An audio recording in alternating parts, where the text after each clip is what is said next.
Hello, I am getting ahead with this. As I said for the video for today, which is Friday when I am recording this, my battery for my tablet is running low, so I'm gonna keep it kind of an eye on that as much as I can.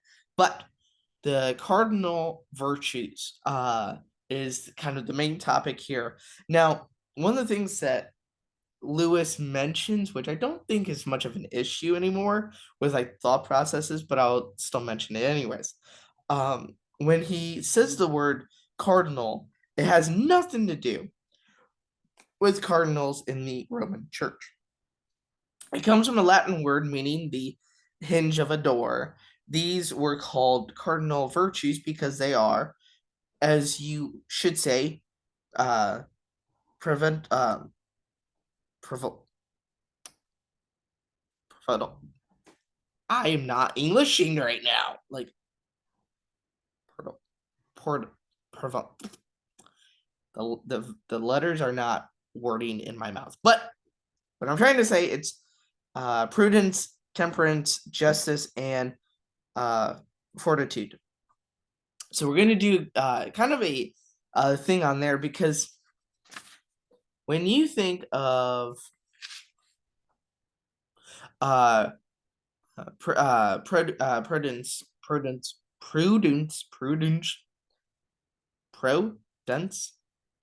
means practical common sense, thinking, taking the uh, trouble to think out what you are doing and what is likely to come of it. Nowadays, most people hardly think of it as one of the virtues. In fact, because Christ said we could only get into His world by being like being like children, many Christians have the idea that provided you are good, it does not matter being a fool, which is not true. But that is a misunderstanding in the first place.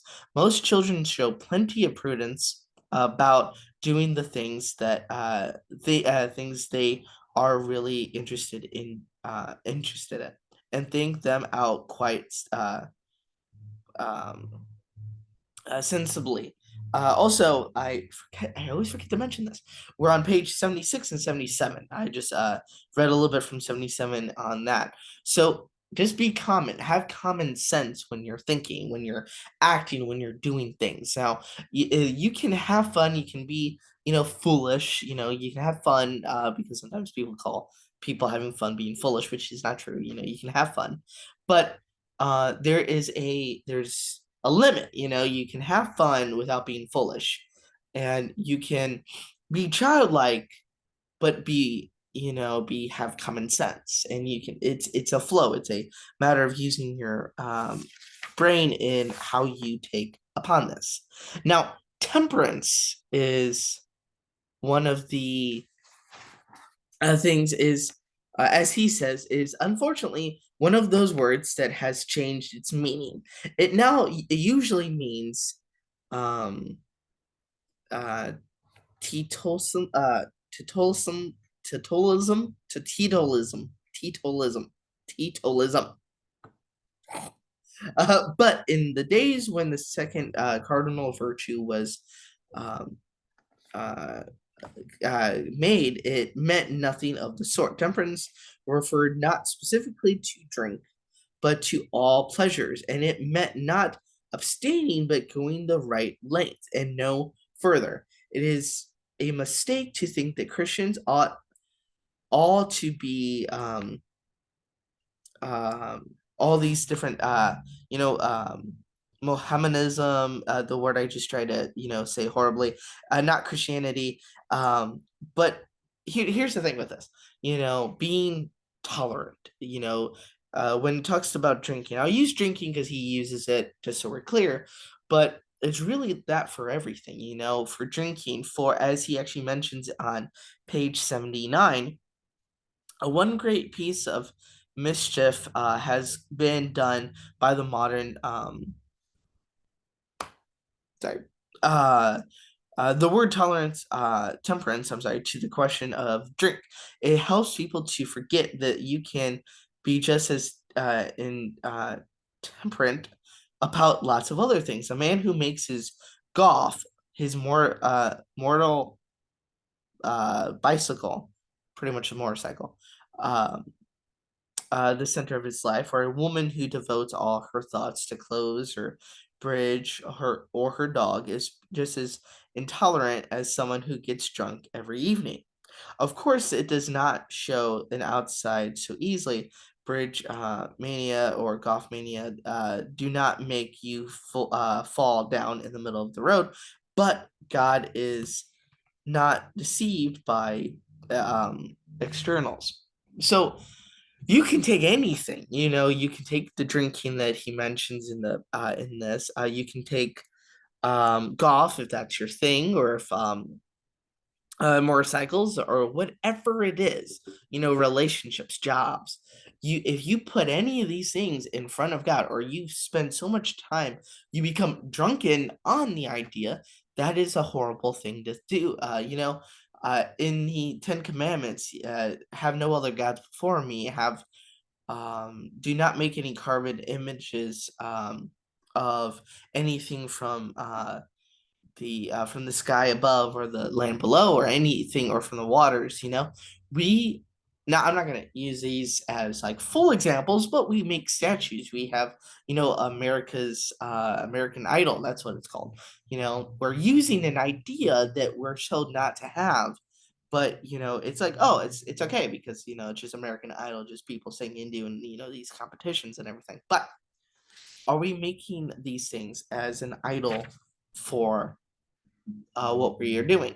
Um, Now, kind of going from there to the same page, I should say, 79. Justice means much more than the sort of thing that goes on in law courts. It is the old name for everything we should now call fairness. It includes honesty, give and take, truthfulness, keeping promises, and all that side of life. And fortitude includes both kinds of courage, and the kind that faces danger, as well as the kind that sticks in under pain.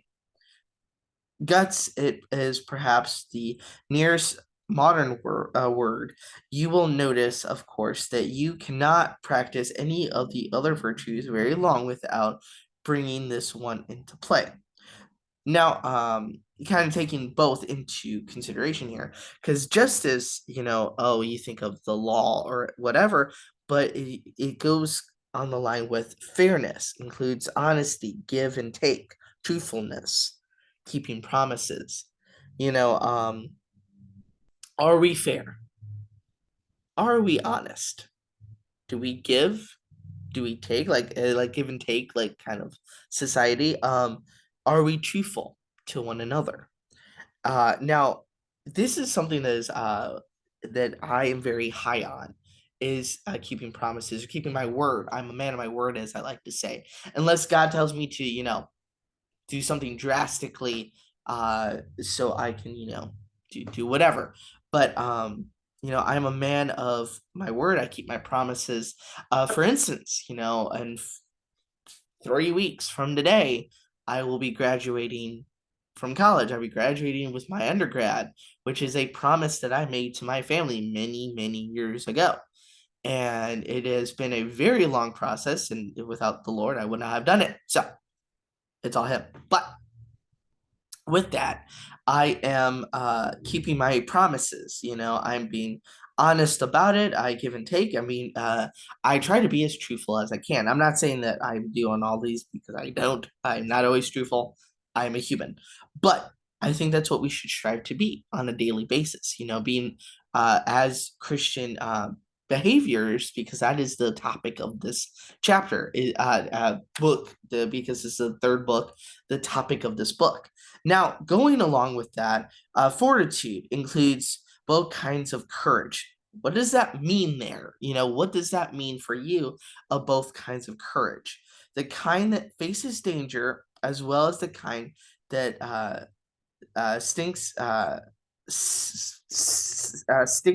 sticks it under pain. Guts is perhaps the nearest modern English you will notice, of course, that you cannot practice any of the other virtues very long without bringing this one into play. Now, I do apologize. I'm just like not Englishing well, so that like even the simplest words are just jumbling under my tongue. But with that being said, just these virtues, I don't even have to continue going in the chapter because we've touched on these virtues and are we being you know uh like are we being wise but also being like children going to the Lord? Are we growing in our faith with that? We should not be, if we have been in the church for since we've accepted Christ into our hearts. Are you still drinking the spiritual milk, or are you eating meat now? Are you doing uh I'll just go back for a minute. Are